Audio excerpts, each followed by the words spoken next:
Chers amis, nous sommes aujourd'hui à un tournant historique. D'un côté, il y a l'euro numérique, un projet qui promet modernité et efficacité, mais qui, en réalité, centralise encore davantage le pouvoir monétaire entre les mains de la BCE et des banques privées. Et de l'autre côté, il y a la blockchain et les monnaies décentralisées, une véritable révolution technologique qui redonne aux citoyens le contrôle sur leur argent. L'euro numérique nous est présenté comme un progrès incontournable. Mais à quel prix? Car attention, il ne s'agit pas seulement d'un moyen de paiement, il s'agit également d'un outil potentiellement programmable, surveillé et surtout contrôlable à tout moment. Oui, avec l'euro numérique, la BCE et votre banque pourront imposer des restrictions sur l'utilisation de votre propre argent au prétexte d'objectifs économiques, environnementaux ou de sécurité, de faux prétextes qui tous servent une idéologie hégémonique et d'asservissement des peuples.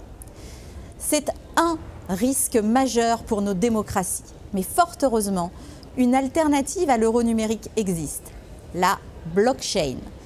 Avec la blockchain, chaque transaction est immuable, impossible à effacer, accessible à tous et sans risque de manipulation ou d'ingérence politique.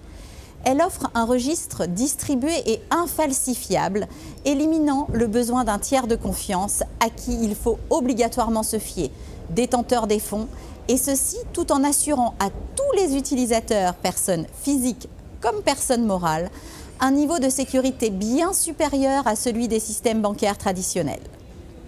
Et la blockchain permet aussi des paiements instantanés et à moindre coût, sans dépendance aux banques commerciales qui, elles, appliquent des frais opaques et souvent excessifs. Et surtout, la blockchain garantit un véritable respect de la vie privée. En effet, contrairement à l'euro numérique qui, lui, laisse la gestion des transactions aux banques et à la BCE, la blockchain permet aux utilisateurs de gérer leurs propres fonds sans intermédiaire, sans surveillance constante et sans crainte des restrictions et interdictions arbitraires. Madame Lagarde, vous défendez l'euro numérique au nom de la résilience et de la stabilité. Mais la vraie résilience monétaire, c'est une monnaie qui ne dépend pas des décisions politiques d'un groupe restreint de technocrates.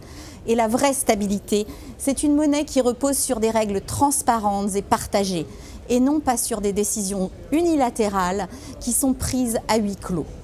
Nous devons faire un choix, accepter une monnaie numérique centralisée, contrôlée, où chaque transaction pourrait être analysée, voire limitée par une autorité centrale, ou choisir une monnaie libre, transparente et véritablement démocratique. L'avenir de la finance européenne ne peut pas se construire sur toujours plus de centralisation et de surveillance. Il doit se construire sur plus d'autonomie et plus de confiance. La technologie de la blockchain nous offre cette opportunité. Dès lors, la question est simple. Doit-on saisir cette opportunité ou doit-on encore une fois laisser le pouvoir financier échapper aux citoyens au profit des institutions? Moi, je suis pour qu'on la saisisse.